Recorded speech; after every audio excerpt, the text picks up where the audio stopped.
አመሰግናለሁ። ታጋይ ፈትለወርቅ ገብረ እግዚአብሔር የትግራይ መንግስት ምክትል ፕሬዝዳንት ለዚህ ቃለ መጠይቅ ፈቃደኛ ስለሆኑልን በተመልካቾች ስም ከልብ አመሰግናለሁ። እኔም አመሰግናለሁ። መልካም እንግዲህ በቆይታችን በትግራይ ህዝብ ላይ የታወጀው የጄኖሳይድ ጦርነት አንድ አመት እየሞላው ነውና በዚህ ሂደት ጦርነቱ በይፋ ከመታወጁ በፊት የነበረው የፖለቲካ ሂደት ምን ይመስል ነበር? በተለይ የአብይ አህመድ ቡድን ስልጣኑ ከያዘ በኋላ በትግራይ ህዝብ ላይ ሲፈጸሙ የነበሩ ጥቃቶች አሉ። እነዚህ መነሻቸው ምንድነው? ከዚህ ብንጀምር። ወደ ጦርነቱ ከመግባቱ በፊት የአብይ አህመድ ቡድን ስልጣን ከወጣ ጊዜ ጀምሮ የትግራይ ህዝብ ለማዳከምና ህወሓትም እንደ ድርጅት ለማዳከም የተለያዩ ስራዎች ሲሰራ ነው የነበረው። ሲጀመር የአብይ አህመድ ቡድን ወደ ስልጣን የወጣበት መንገድ በመናይበት ጊዜ የተለያዩ የህብረተሰብ ጥያቄዎችን ለመመለስ ሳይሆን በተለያየ አካባቢ የሀገራችን አካባቢዎች ተነስቶ የነበሩ ትክክለኛ የሆኑ የህዝብ ጥያቄዎችን እንደ ለስልጣን መወጣጫ በመጠቀም የህዝብ ጥያቄ የሚመልስ መስሎ ወደ ስልጣን የወጣና ስልጣን ከወጣ በኋላ ግን እነዚህ ጥያቄዎችን በማፈን በተለያየ መንገድ የራሱ ስልጣን ለማራዘም የተለያዩ እርምጃዎችን መውሰድ የጀመረ ቡድን ነው። ይህ ቡድን ወደ ስልጣን ከወጣ በኋላ በኢትዮጵያ በኢህአዴግ ዘመን ሲሰሩ የነበሩ የተለያዩ የልማት የዲሞክራሲና የሰላም ስራዎችን ከማስቀጠል ይልቅ ወደ ኋላ እንዲመለሱ የተለያዩ እርምጃዎችን ሲወስዱ ነው የነበረው።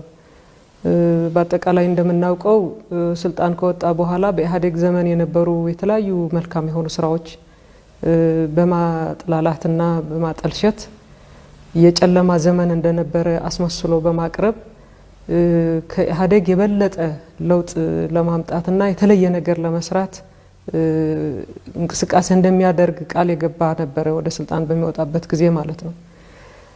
ይሄ ወደ ስልጣን ለማውጣት የተጠቀመበት ስልት ነው እንጂ በኢህአዴግ የነበሩ ጠንካራ ስራዎችን በማስቀጠል የተለያዩ ችግሮች ደግሞ የነበሩ ችግሮችን እንዲስተካከሉ በማድረግ ስራዎችን ቢሰራ ኖሮ በህብረተሰቡ በኢትዮጵያ ህዝብ ላይ ትልቅ ተቀባይነት ሊኖረው የሚችል ስራ ይሆን ነበር። በተግባር የሆነው ግን ይሄ አይደለም።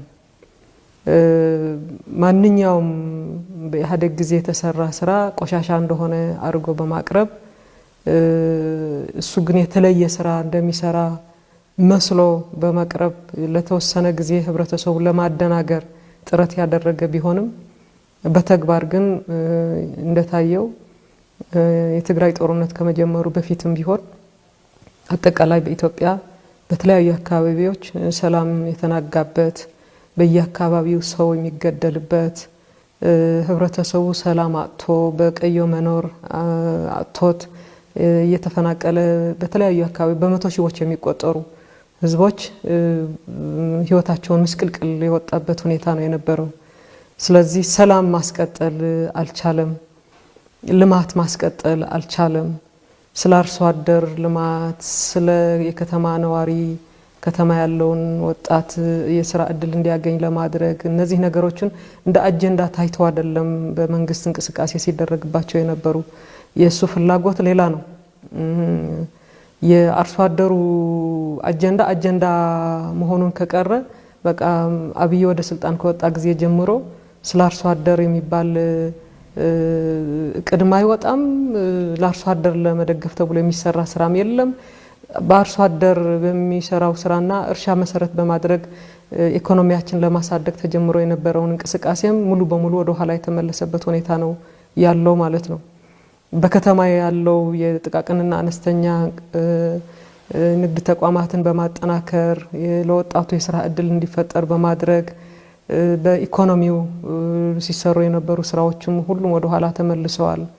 ሀገራችን በዓለም አቀፍ ደረጃም በአፍሪካ ደረጃም የውጭ ኢንቨስትመንት ፎሬን ዳይሬክት ኢንቨስትመንት አትራክት በማድረግ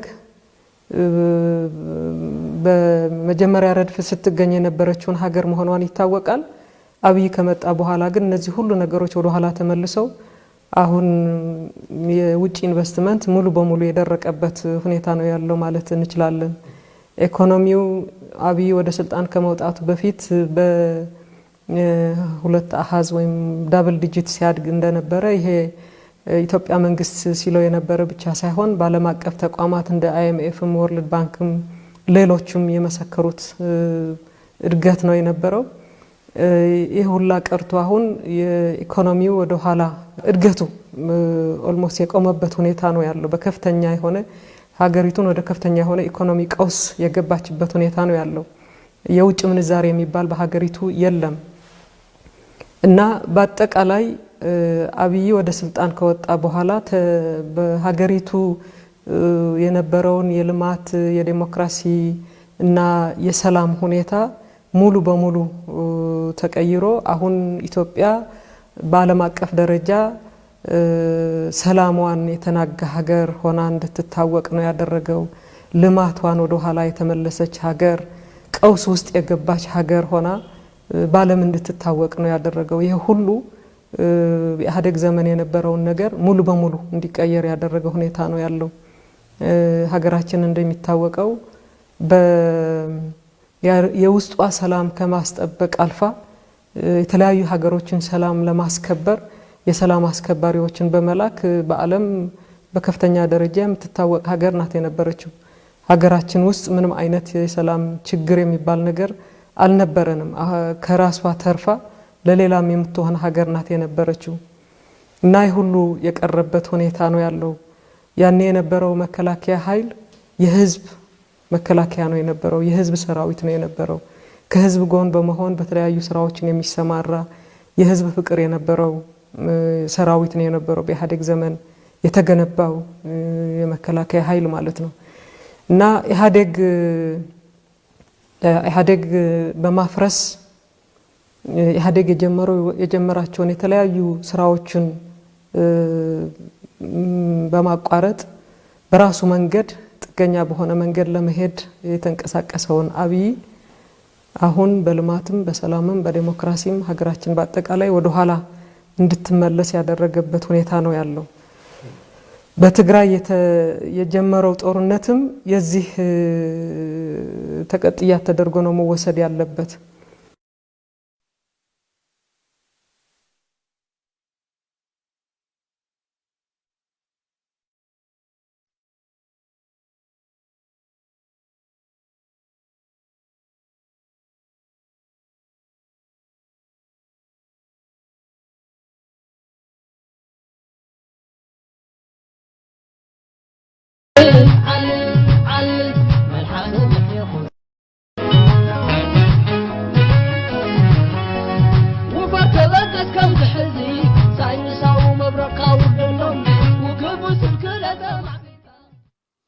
ቀደም ብለን ባቀረብንላችሁ የድል ዜና ማስተካከያ ደርሶናል። ውድ ተመልካቾቻችን በድጋሚ ላቅርብላችሁ። የኦሮሞ ነጻነት ሰራዊትና የትግራይ ሰራዊት በጋራ በመሆን ዛሬ ጥቅምት 24 2014 ዓ.ም በፋሺስቱ አብይ አህመድ ሰራዊት ላይ በወሰዱት የማጥቃት እርምጃ የኦሮሞ ልዩ ዞን ዋና ከተማ የሆነችውን ከሚሴ ከተማን የተቆጣጠሩ ሲሆን የከሚሴና የአካባቢው ህዝብ እህል ውሃ በመያዝ በታላቅ ሰልፍ ተቀብሏቸዋል። ይህ የጋራ ዘመቻ ተጠናክሮ እንደሚቀጥልና የሁለቱም ሰራዊቶች የግንባር አመራሮች አቅደው እየተንቀሳቀሱ በመቀጠል ላይ ይገኛሉ።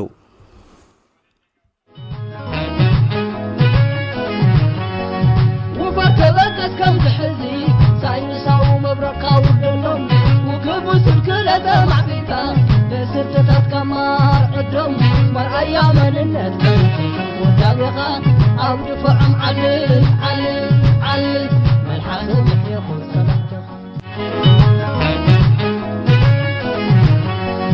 ውፈር ተበከት ከም ዝሕዚ ሳይንሳዊ መብረቃዊ ደሎም የኦሮሞ ነጻነት ሰራዊትና የትግራይ ሰራዊት በጋራ በመሆን ዛሬ ጥቅምት 24 2014 ዓ.ም በፋሺስቱ አብይ አህመድ ሰራዊት ላይ በወሰዱት የማጥቃት እርምጃ የኦሮሞ ልዩ ዞን ዋና ከተማ የሆነችውን ከሚሴ ከተማን የተቆጣጠሩ ሲሆን የከሚሴና የአካባቢው ህዝብ እህል ውሃ በመያዝ በታላቅ ሰልፍ ተቀብሏቸዋል። ይህ የጋራ ዘመቻ ተጠናክሮ እንደሚቀጥልና የሁለቱም ሰራዊቶች የግንባር አመራሮች አቅደው እየተንቀሳቀሱ በመቀጠል ላይ ይገኛሉ።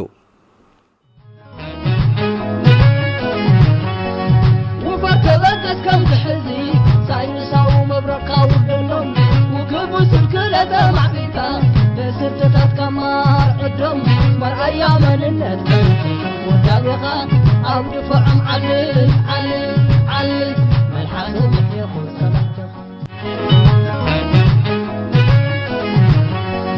وفرتبكت كم تحزي ساينساو مبركا ودنم وكبو سلكلة معبيتا بستتات كمار عدم مرأيا مننت ودابغا أو دفعم علل علل علل ملحانو محيخو سلامتك وفرتبكت كم تحزي ساينساو مبركا ودنم وكبو سلكلة معبيتا بستتات كمار عدم مرأيا مننت ودابغا أو دفعم علل علل علل ملحانو محيخو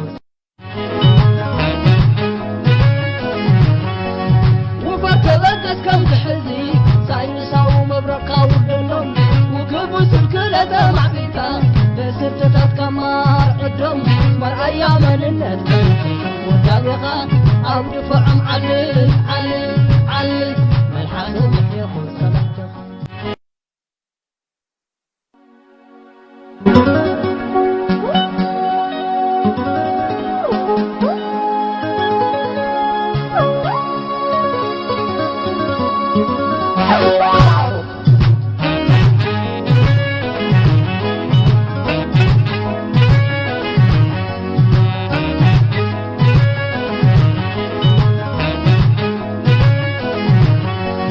وفرتبكت كم تحزي ساينساو مبركا ودنم وكبو سلكلة معبيتا بستتات كمار عدم مرأيا مننت ودابغا أو دفعم علل علل علل ملحانو محيخو سلامتك وفرتبكت كم تحزي ساينساو مبركا ودنم وكبو سلكلة معبيتا بستتات كمار عدم مرأيا مننت ودابغا أو دفعم علل علل علل ملحانو محيخو سلامتك وفرتبكت كم تحزي ساينساو مبركا ودنم وكبو سلكلة معبيتا بستتات كمار عدم مرأيا مننت ودابغا أو دفعم علل علل علل ملحانو محيخو سلامتك وفرتبكت كم تحزي ساينساو مبركا ودنم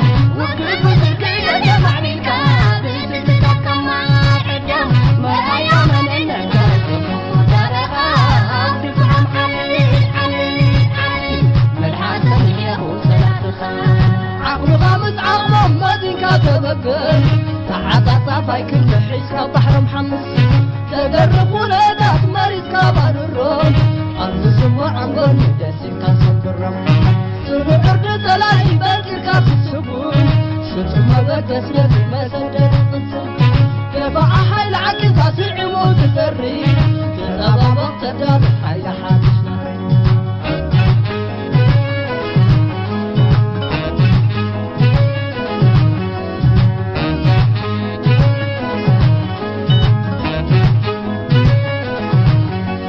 وفرتبكت كم تحزي ساينساو مبركا ودنم وكبو سلكلة معبيتا بستتات كمار عدم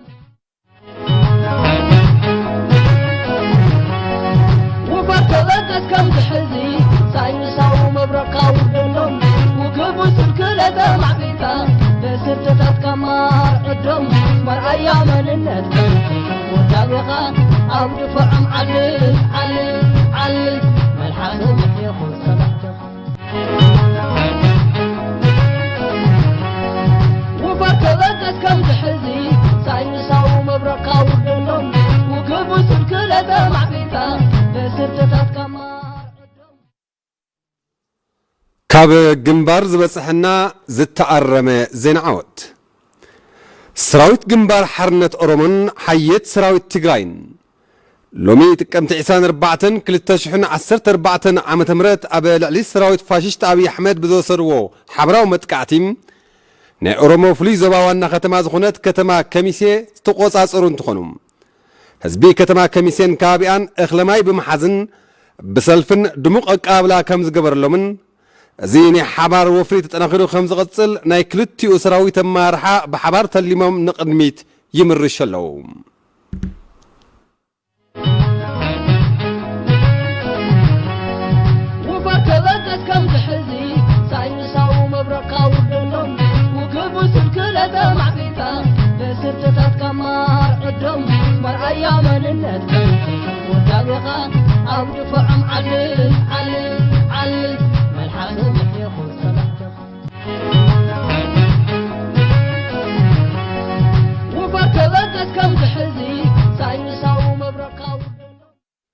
ካብ ግንባር ዝበጽሕና ዝተኣረመ ዜና ዓወት ሰራዊት ግንባር ሓርነት ኦሮሞን ሓየት ሰራዊት ትግራይን ሎሚ 24 ጥቅምቲ 2014 ዓመተ ምህረት ኣብ ልዕሊ ሰራዊት ፋሽስት አብይ አሕመድ ብዝወሰድዎ ሓበራዊ መጥቃዕቲ ናይ ኦሮሞ ፍሉይ ዞባ ዋና ከተማ ዝኾነት ከተማ ከሚሴ ዝተቆጻጸሩ እንትኾኑ ህዝቢ ከተማ ከሚሴን ከባቢኣን እኽለማይ ብምሓዝን ብሰልፍን ድሙቕ ኣቀባብላ ከም ዝገበረሎምን እዚ ናይ ሓባር ወፍሪ ተጠናኺሩ ከም ዝቕፅል ናይ ክልቲኡ ሰራዊት ኣመራርሓ ብሓባር ተሊሞም ንቕድሚት ይምርሽ ኣለዉ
ማትሰፍነው ትግራይ ውስጥ ብቻ አጠቃላይ በሀገር አቀፍ ደረጃ ነው ችግሩ ያለው ማለት ነው።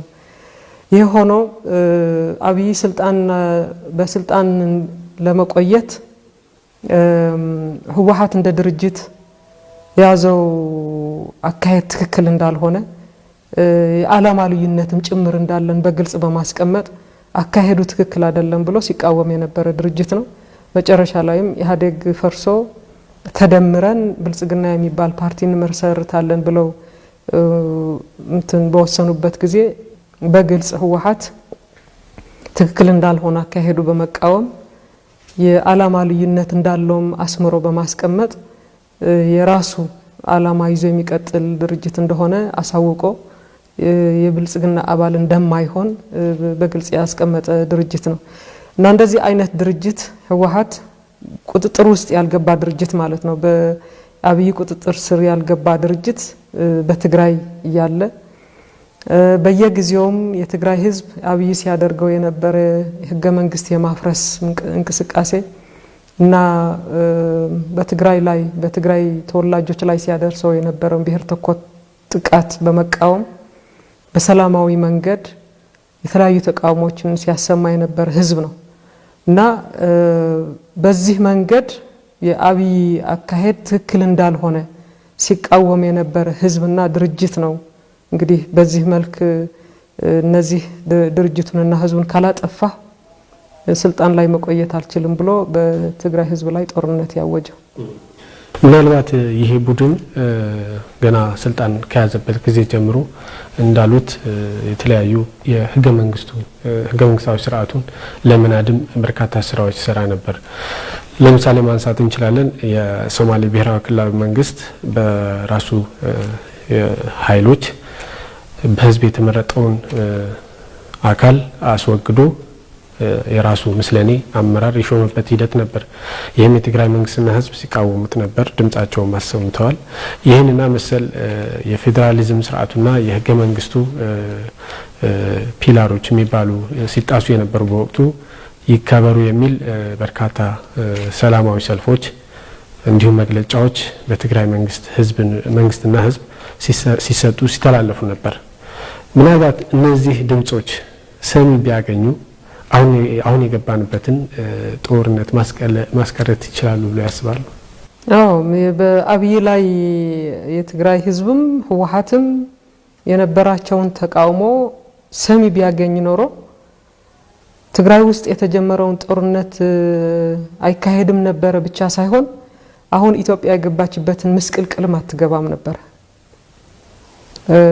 አብይ በኢህአዴግ ምክር ቤት ምርጫ ጊዜ ኢህአዴግ ምክር ቤት ሊቀመንበር እንዲሆን ተብሎ ጥቆማ በተደረገበት ወቅት የህወሓት አባላት እዛ የነበሩት የምክር ቤት አባላት በሙሉ ማለት ነው በተለያየ መንገድ ተቋማቸውን ገልጸዋል። ትክክል እንዳልሆነ አብይ አገር የመምራት ብቃት እንደሌለው እንኳን አገር ለመምራት ወረዳም መምራት እንደማይችል አጠቃላይም ወደ ስልጣን እንዲወጣ ከምርጫ በፊት ሲያደርገው የነበረ ፖፑሊስት የሆነ አካሄድ ትክክለኛ የሆነ የህዝብ አገልጋይ ለመሆን የሚፈልግ ሰው የሚያደርገው ስራ አይደለም የነበረው። የግል ፍላጎቱ ለማርካት ብሎ ሲንቀሳቀስ የነበረ ሰው ነው። አብይ እኮ እኔ ንጉስ እንደምሆን እናቴ ነግራኛለች ብሎ እኮ ነግሮናል። ጠቅላይ ሚኒስተር በሆነበት ጊዜ ማለት ነው። ጠቅላይ ሚኒስተር የመሆን ህልም የነበረው ወይም ንጉስ የመሆን ህልም የነበረው ከህፃንነቱ ጀምሮ እናቱ እንደነገረችው እና ይህ ህልም እውን እንደሆነለት ነው የገለጸልን። ኢትዮጵያ ህዝብ በንጉስ እንደማይተዳደር ይታወቃል። በ66 ዓመተ ምህረት በአመጽ ኢትዮጵያ ውስጥ የነበረ የዘውድ አገዛዝ በትግል አሽቀንጥሮ የጣለ ህዝብ ነው። ተመልሶ ለንጉስ አይፈልግም። የኢትዮጵያ ህዝብ በምርጫ እንዲተዳደር ነው የሚፈልገው። በዲሞክራሲያዊ መንገድ የተመረጠ መሪ ነው የሚፈልገው። እሱ ግን ህብረተሰቡን በቅንነት ለማገልገል ሳይሆን ለረጅም ጊዜ የቆየው በስልጣን ወደ ስልጣን የማውጣት ፍላጎት ለማርካት ነው የተንቀሳቀሰውና በዚህ መንገድ ወደ ስልጣን የወጣ ሰው የህዝብ አገልጋይ ሊሆን አይችልምና መጀመሪያውኑ አብይ ሊሆን አይችልም። ስነ ምግባሩም አቅሙም ወደ ስልጣን ለማውጣት ያደረገው እንቅስቃሴን በአጠቃላይ ለመሪነት አያበቃውም የሚል ሐሳብ ክርክር በግልጽ ነበረ በኢህአዴግ ምክር ቤት የተካሄደው። ያኔ የነበሩት የኢህአዴግ ምክር ቤት አባላት ሚዛናዊ በሆነ መንገድ አይተው ከአብይ ይልቅ ሌላ አመራር ቢመርጡ ኖሮ ሜቢ ያ አመራሩም ትክክለኛ አመራር ከሆነ ማለት ነው ትክክለኛ የሆነ ለአመራርነት ሊበቃ የሚችል ከዛ ከመሐከላቸው ቢመርጡ ኖሮ በአሁን ባለው የሀገራችን ሁኔታ ሊያጋጥም ይችል ነበር። ይሄ ማለት ግለሰብ ለብቻው ብቻ ፈለገውን ያደርጋል ማለት አይደለም። አስተሳሰቡ በአጠቃላይ ስለተበላሸ ነበር። እንደ አብይ መሰለ ኃይል ወደ ስልጣን እንዲወጣ የሚፈልግና የሚቀበል አመራር ብዙ ስለነበረ ነው። በዚህ መልክ የራሳቸው ፍላጎት ስልጣን ላይ የመቆየት ፍላጎታቸውን ሊያራከላቸው የሚችል ሰው መምረጥ ፈለጉ። አብይን መረጡ ማለት ነው። እና አብይና ቡድኑ በአጠቃላይ ኢትዮጵያ ወደ አሁን ያለችበትን ምስቅልቅል ውስጥ እንድትገባ ያደረጉ ስለሆነ እነሱ ወደ ስልጣን ባይገቡ ኖሮና ህብረተሰቡ በትክክል የጠየቀውን ጥያቄ ከ2008 ጀምሮ በተለያየ መንገድ ሲጠይቃቸው የነበረ ጥያቄዎች የስራ እድል ፈጠራም የመልካም አስተዳደር ችግሮች እንዲቀረፉ በልማት ያሉትና አንዳንድ ችግሮች እንዲቀረፍለት እነዚህ ጥያቄዎችን በአግባቡ የሚመልስ መሪ ቢመርጥ ኖሮ ኢትዮጵያ የነበራትን የልማት የሰላም የዲሞክራሲ ጉዞ ከማስቀጠል አልፋ ችግሮችን በመቅረፍ የተሻለ ለውጥም ለማምጣት የምትችልበት እድል ዝግ አልነበረም። ይሄ የማያደርግ መሪ እና ከቡድኑ ጋር አብሮ ወደ ስልጣን ስለወጡ ግን ኢትዮጵያም ወደ ምስቅልቅል አስገቧት። ትግራይም ለአንድ አመት ሙሉ ጦርነት ውስጥ እንድንኖር አድርገውናል። መልካም። በዚህ የቡድን አመራርነት ጊዜ የኢትዮ ኤርትራ ሰላም ለረጅም ጊዜ የነበረውን የፍጥጫ ቀርቶ ወደ ሰላም የተሸጋገርንበት ጊዜ ተፈጥሯል። በዚህም ጊዜ ግን የሁለቱም ሀገራት መሪዎች የተስማሙበት ስምምነቶች አሉ፣ ሚስጥራዊ ስምምነቶች አሉ። ምናልባት ከዚህ ባሻገርም በአደባባይ የተናገሯቸው ንግግሮች ራሱ አሁን ያለንበት ደረጃ የሚያመላክቱ የሚመስሉ ነገሮች ነበሩ። ጌም ኦቨር የተባለበት ጊዜም ነበርና ምን ማለት ነው? እነዚህ አስተሳሰቦች ወይም ንግግሮች በወቅቱ መገለጻቸው ምን ለማለት ተፈልጎ ነው?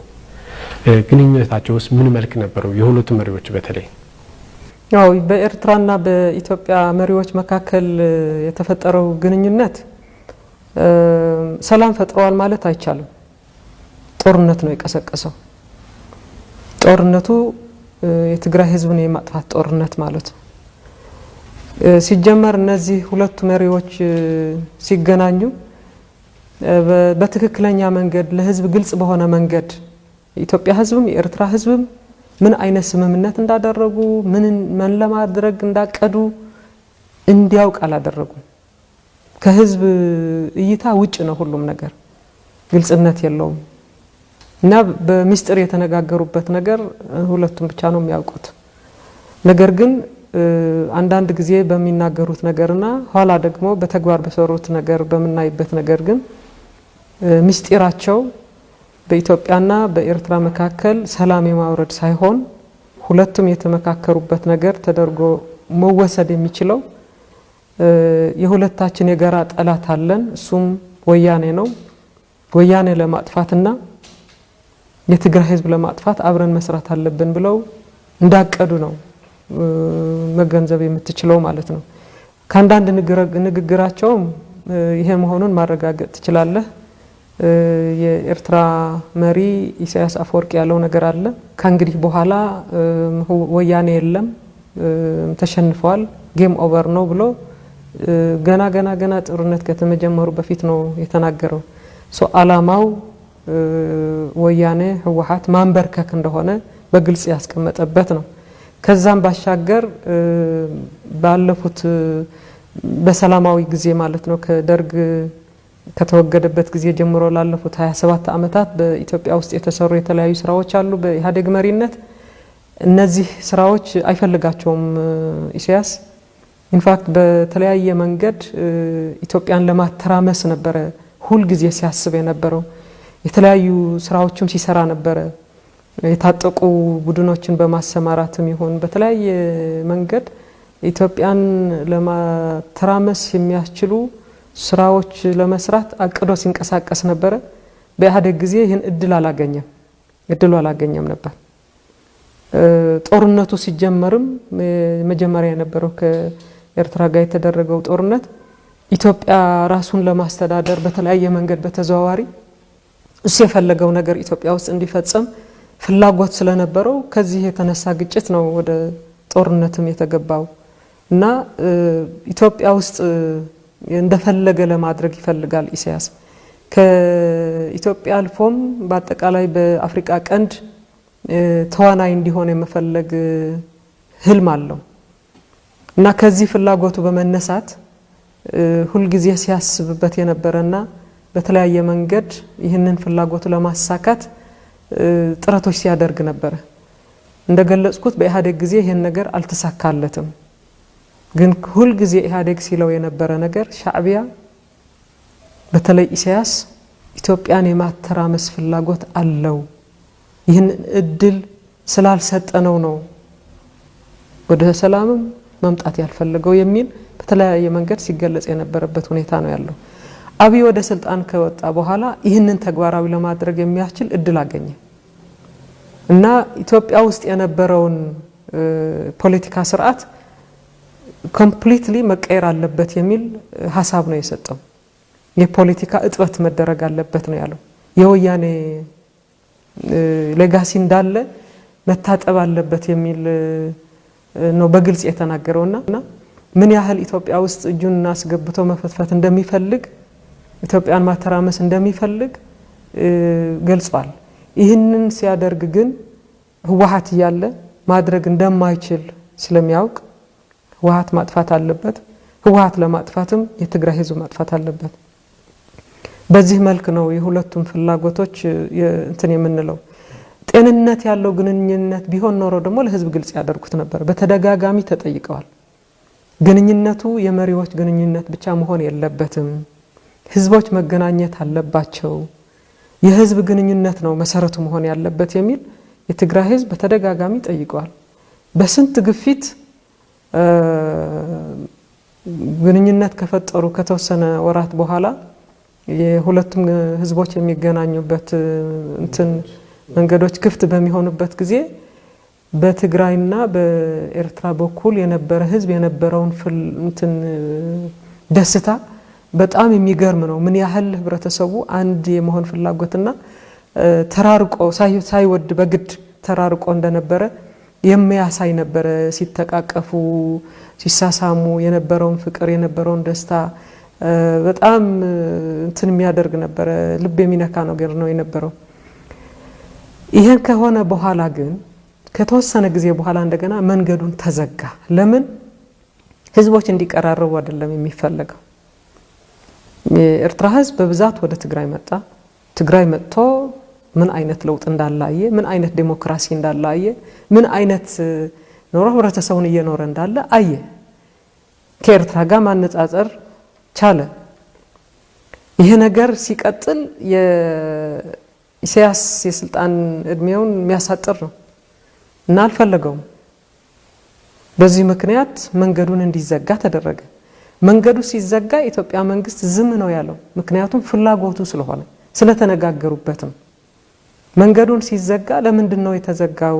የኢትዮጵያ መንግስት መጠየቅ አለበት፣ ህዝቦች መገናኘት አለባቸው ብሎ የትግራይ መንግስት ጠይቋል ያኔ። የኢትዮጵያ መንግስት ግን አይቶ እንዳላየ ዝም ነው ያለው፣ መልስም አልሰጠም።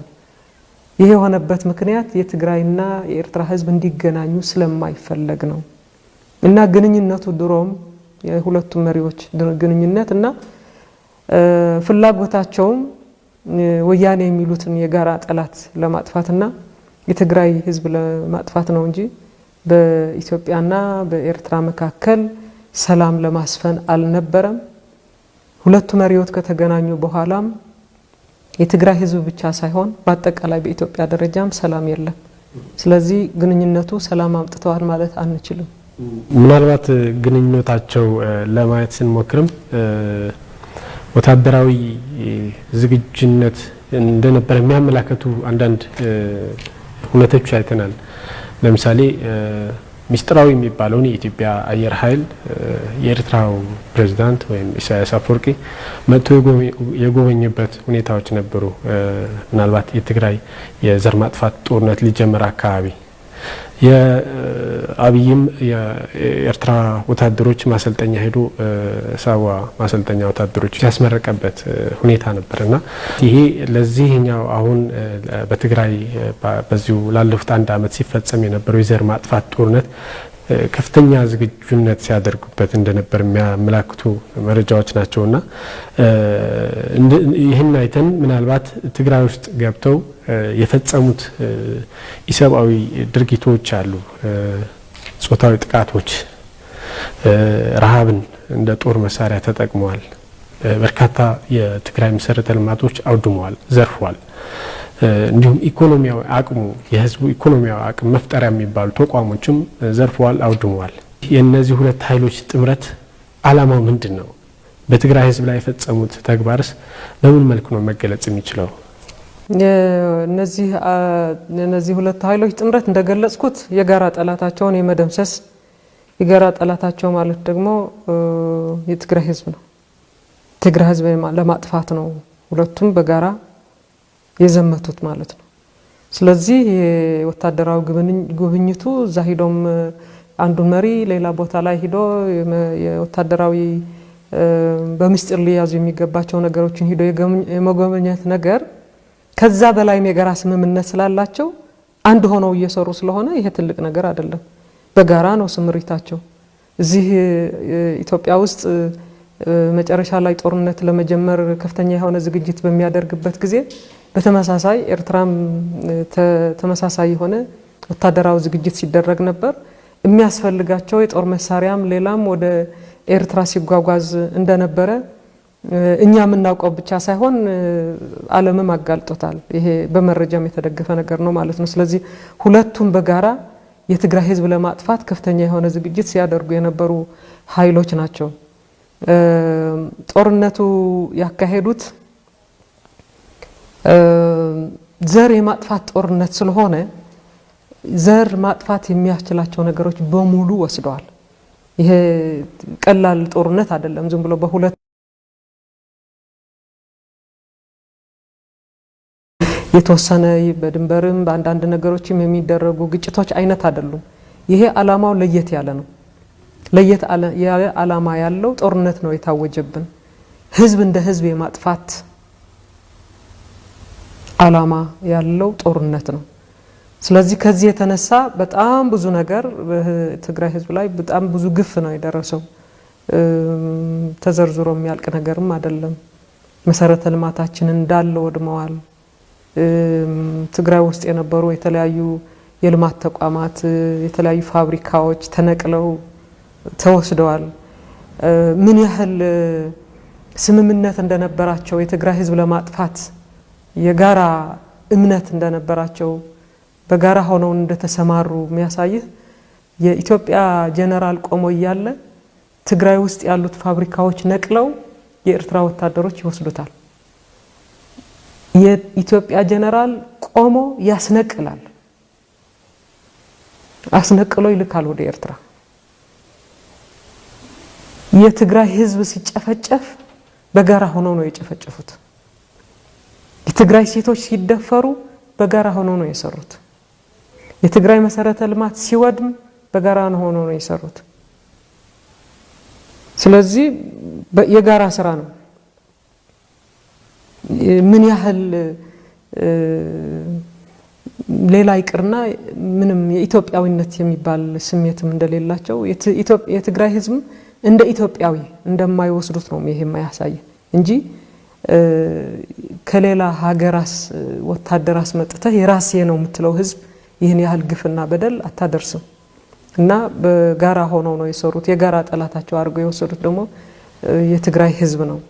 በዚህ መልክ የኢትዮጵያ መንግስት ልትለውም አትችልም አንለስ ትግራይ ኢትዮጵያ አይደለችም ካላልክ ማለት ነው።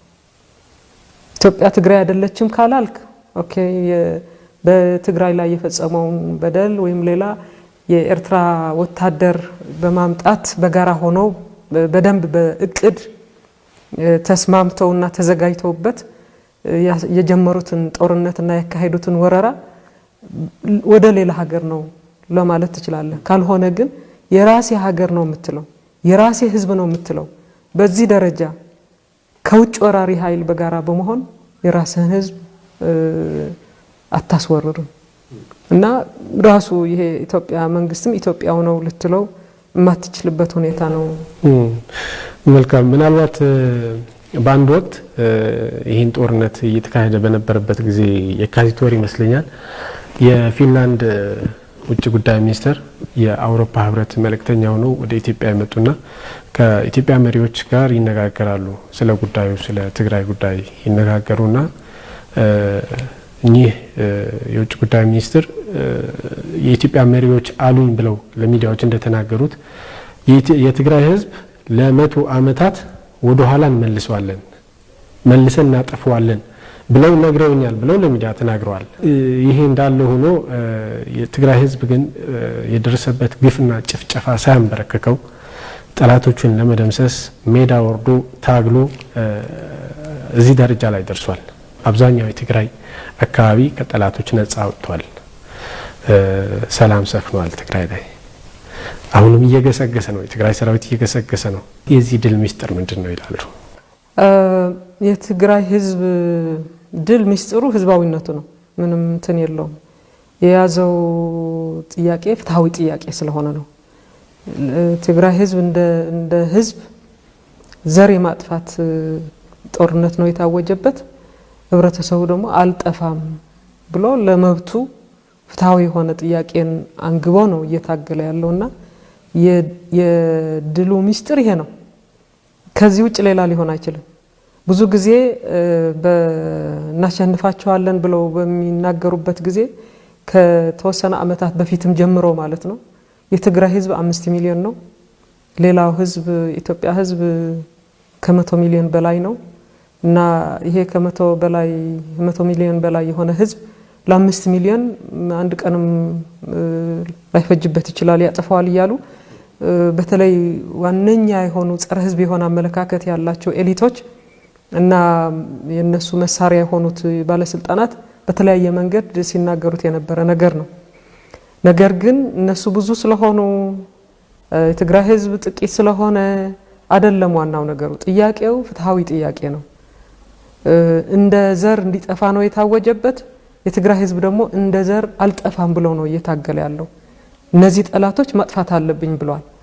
ጠላቶች ማጥፋት አለብኝ ሲል ግን የትግራይ ህዝብ ስልጣን ላይ ያሉትን ቡድኖች ይህን ጦርነት እንዲታወጅ ያደረጉ የስልጣን እድሜያቸውን ለማራዘም ሲሉ ኢትዮጵያ በአጠቃላይ ወደ ትርምስ ያስገባትን ኃይሎች ነው እንደ ጠላት የሚወስዳቸው እንጂ የኢትዮጵያ ህዝብ በዚህ በአብይ ቡድን ተለያየ በደል ደርሶበታል።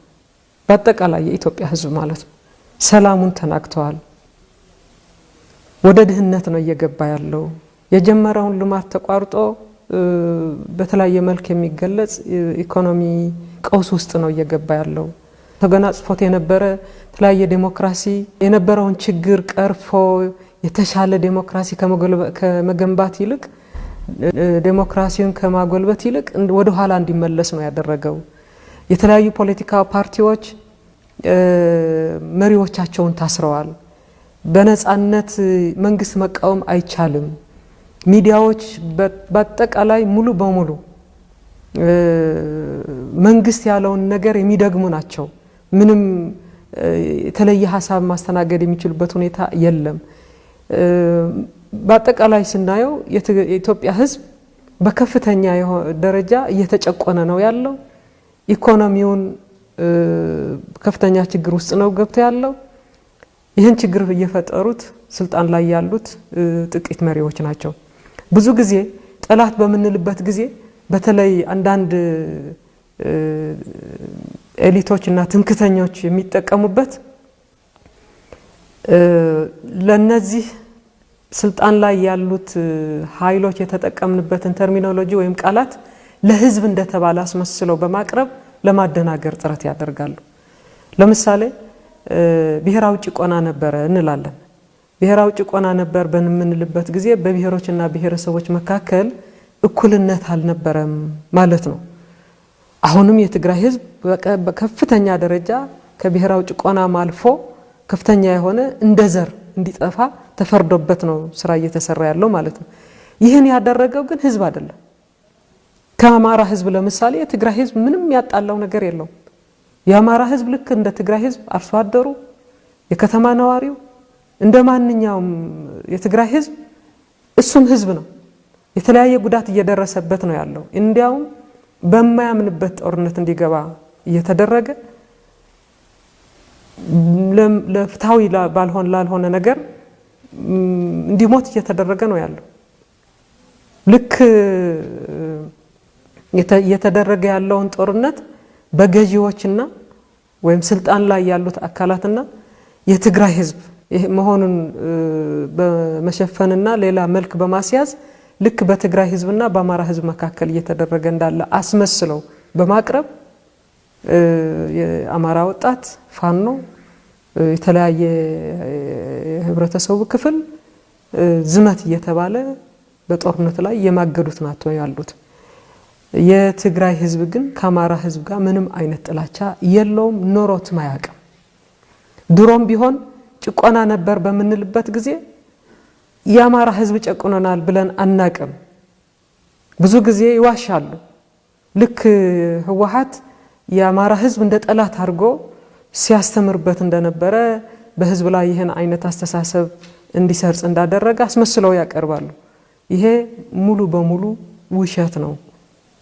በማንኛውም ጊዜ ህወሓት ጸረ ህዝብ ሆኖ አያቅም። ጸረ አማራ ህዝብም ሆኖ አያቅም። ጸረ ኦሮሞ ህዝብም ሆኖ አያቅም። ሌላ ህዝብም ሆኖ አያቅም። ህዝባዊ ድርጅት ነው። ህዝባዊ ድርጅት ነው። ግጭቱ ስልጣን ላይ ካሉት ኃይሎች ጋር ነው። ድሮም ቢሆን ከደርግ ጋር ነበረ። ደርግ ነበረ ጨቋኙ። የደርግ መንግስት ነው የታገለው እንጂ ከኦሮሞ ህዝብ በጋራ ታግለዋል፣ ከአማራ ህዝብ በጋራ ታግለዋል። የትግራይ ህዝብ ማለት ነው። ህዝቦች በጋራ ነው የሚታገሉት። አሁንም ገዢው የፋሽስት አብይ ቡድን ነው እንጂ የሱ ቡድን የሆኑት የአማራ አስተዳደር መሪዎች ሊሆኑ ይችላሉ፣ የኦሮሞም ሊሆኑ ይችላሉ፣ የሶማሌም ሊሆኑ ይችላሉ፣ የጋምቤላ፣ የአፋር፣ የቤንሻንጉል፣ የሀረሪ የሁሉም ሊሆኑ ይችላሉ። ገዢዎች ናቸው። ጥላቻችን ከነዚህ ገዢዎች ብቻ ነው። ህዝቡ ከህዝብ ጋር ምንም አይነት ጥላቻ የለንም፣ ሊኖርንም አይችልም።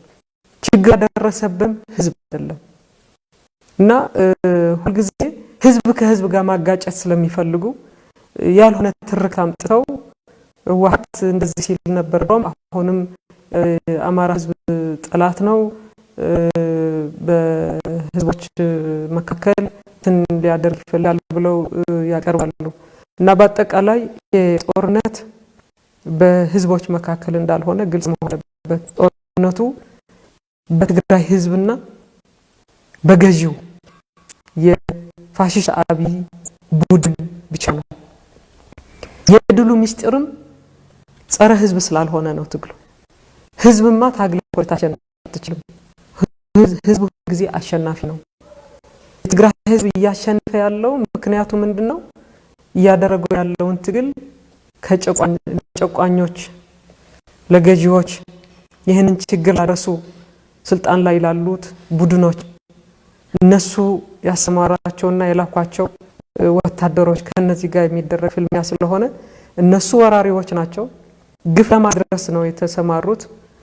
ፍትሃዊ አይደለም ያደረጉት ያለውን ስራ። የትግራይ ህዝብ ያደረገው ያለው ትግል ግን ፍትሃዊ ስለሆነ የድሉ ምስጢር አድርገን የምንወስደው። መልካም ቀደም ሲል ሲገልጹት እንደነበር የግብዓተ መሬቱ ሊፈጸም የተቃረበው የፋሽስት አብይ አህመድ ቡድን ሙሉ በሙሉ ለመደምሰስ በቀጣይ የትግራይ ሰራዊት ያካሄደ ያለውን ትግል እንዴት ተጠናክሮ መቀጠል አለበት፣ እንዴት ከጫፍ መድረስ አለበት ይላሉ። ምናልባት በዚህ ህዝባዊ እና ፍትሃዊ ትግል ለኢትዮጵያ ህዝብ የሚያስተላልፉት መልእክት ነው የሚለውን የመጨረሻ ጥያቄ ላድርግ። የትግራይ ህዝብ ያው ትግሉን መንገድ አጠናክሮ ይቀጥላል የሚል ጥኑ እምነት አለኝ። ምክንያቱም እንኳንና አሁን የተሻለ አቅም ይዞ በቁጥርም ጨምሮ የተሻለ መሳሪያም ታጥቆ ይቅርና ከተወሰኑ ወራት በፊት የነበረው ሁላችንን እንደምናውቀው በከፍተኛ ደረጃ ትግሉ ወደ ኋላ የተመለሰበት ሁኔታ ስለነበረ ከሽምቅ ውጊያ ነው የጀመርነው። ትንሽ ቁጥር ነው የጀመርነውና ከዛ ቁጥር ጀምሮ እና ቀላል መሳሪያ የሚባለውን ታጥቆ ክፍለ መደምሰስ ጀመረው ሰራዊት አሁን መድና ታንክ ታጥቆ ጥላት ግብዓተ መሬቱን ማያስገባበት ምክንያት የለም። ዋናው ነገሩ ፍትሃዊ የሆነ ጥያቄው ነው። ማንናው መነሻ ታዲያ የትግራይ ሰራዊት በውስጥ ያለው ነገር የሚያቃጥለው በህብረተሰቡ ዘንድ የደረሰውን ጉዳት ነው። በላዩ ላይ የታወጀውን ዘር የማጥፋት ጦርነት ነው እና መስዋዕት ለመክፈል ዝግጁነት አለው። ህብረተሰቡን ነፃ ለማውጣት ያለውን ዝግጁነት አጠናክሮ የሚቀጥልበት ሁኔታ ነው። የትግራይ ህዝብም የታወጀውን ዘሩን የማጥፋት ጦርነት በአሸናፊነት ካልተወጣ በስተቀር ሌላ አማራጭ እንደሌለው በግልጽ ያየበት ሁኔታ ስላለ ሁሉም በግንባሩም በደጀንም አጠናክሮ እየቀጠለ ነው። እስከ መጨረሻው በዚህ መልክ ይቀጥላል የሚል እምነት ነው ያለው። ኢትዮጵያ ህዝብ የትግራይ ህዝብ እያደረገው ያለውን ትግል ፍትሃዊ ትግል እንደሆነ ገንዘብ ይገባል የሚል እምነት አለኝ። ጦርነት ፈልጎ አይደለም የትግራይ ህዝብ የገባው። ጦርነት በትግራይ ህዝብ የሚያካሂድበት ጊዜ ህዝብ ለማደናገር የተጠቀመበት ነገር አለ።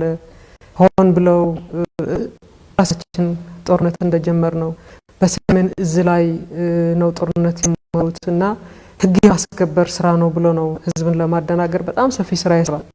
ሀቁ ግን ይሄ አይደለም።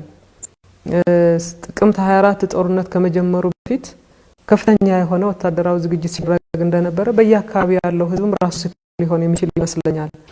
በደሴ መስመር ምን ያህል ሰራዊት ነበር የተከማቸው፣ ጎንደር ምን ያህል ሰራዊት ነበር? ባህር ዳር ላይ ምን ያህል ሰራዊት ነበር? የኮማንዶ ብርጌዶች የት ነበሩ?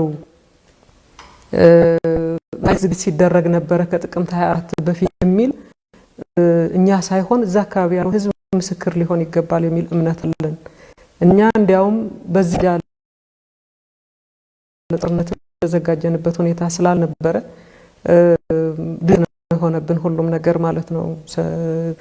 ሰሜን እዝም የተሰጠውን ተልዕኮ መሰረት አድርጎ የሰራው ስራ መሰረት አድርጎ በምናይበት ጊዜ ማለት ነውና በአጠቃላይ ተገደን የገባንበት ጦርነት ነው።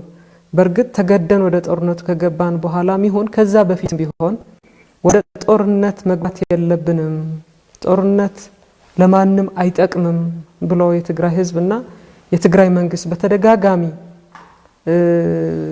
ጥሪ በሚያቀርቡበት ጊዜ ወደ ጦርነት ከገባን እንሸነፋለን የሚል ጥርጥር ስለነበረን አይደለም። ብናሸንፍም ዋጋው ግን በጣም ውድ ነው።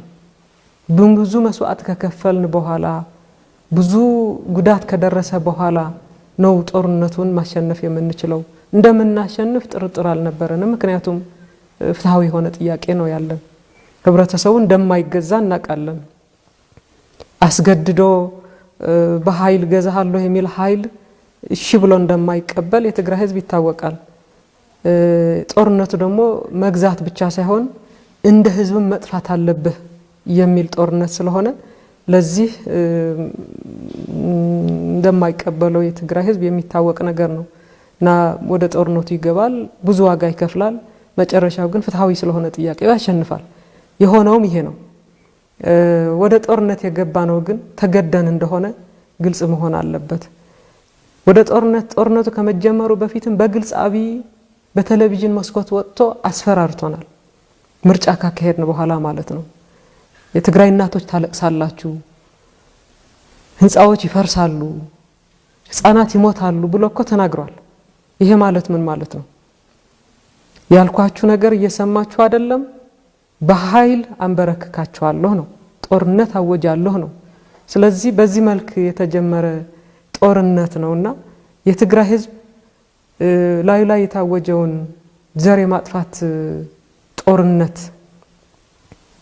ከማክሸፍ ውጭ ሌላ አማራጭ የለው። ወደ ጦርነት ገብቶ በጦርነቱ አሸንፎ ከመውጣት ውጭ ሌላ አማራጭ የለውም። አማራጭ አጥቶ የገባበት ነገር ነው እየሆነ ያለው ማለት ነው። እና አሁን አብይ ቡድን ወታደሮች ወራሪዎች በየጊዜው እየተሸነፉ ከትግራይም ለቀዋል ማለት ተሸንፈው ነው የወጡት። አሁንም ከትግራይ ውጭ ሆነው ተዘጋጅተው እንደገና ተመልሰው ወደ ትግራይ ለመግባት ዝግጅት ሲያደርጉ እንደነበረ ስለምናውቅ ከትግራይ ውጭ ሄደንም ለመዋጋት ተገደናል። ከዛ በኋላም ቢሆን ከጥፋታቸው አልተማሩም። የሰላም ጥሪ ነው ነበር ያቀረብነው። የሰላም ጥሪ መቀበል አልፈለጉም። እኛ ብቻ ሳይሆን በዓለም አቀፍ ደረጃም ጉዳዩን በሰላም ነው መፈታት አለበት ብለው የተለያዩ ጥያቄዎች ቀርበዋል። ለዚህም ጆሮ ዳባ ነው የወረዱት። ምንም የሚሰማ ጆሮ የላቸውም። ከጦርነት ውጭ ሌላ የሚያስቡት ነገር የለም። በየጊዜው ይሸነፋሉ።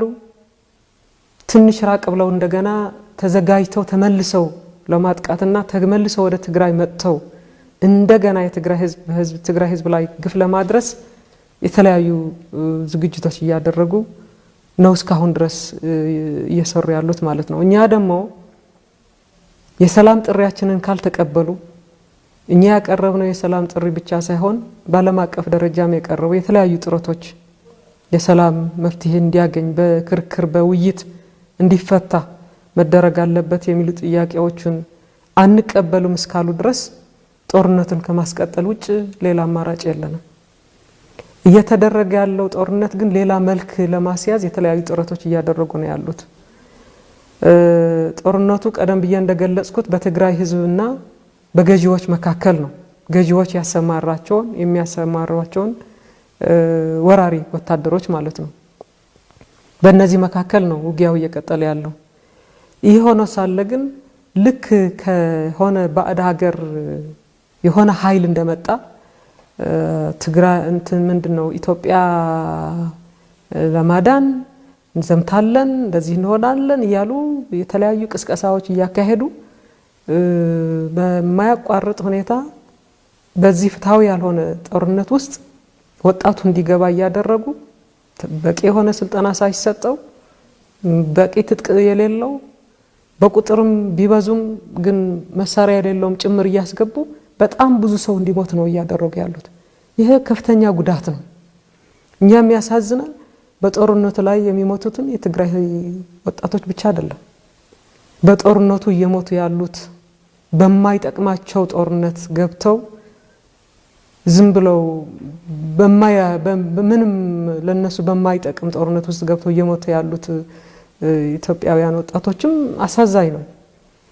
አንዳንድ ጦርነቶች ያየናው ያለነው ነገር በተለይ ቅርብ ጊዜ እየተካሄዱ ያሉት ጦርነቶች በቂ የሆነ ስልጠና ሳይሰጣቸው እየገቡ ያሉትን ወጣቶች እንደ ቅጠል ነው እየረገፉት ያሉት።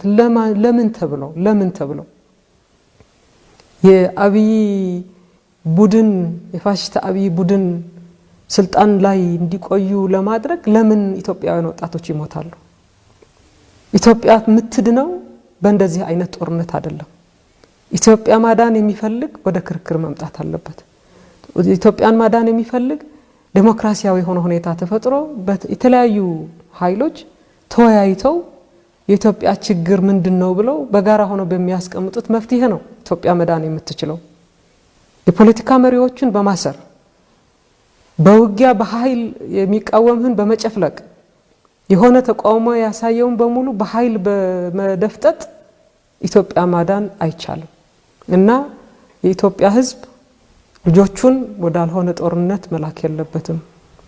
በተለያየ መንገድ ተቃውሞን ማሰማት አለበት።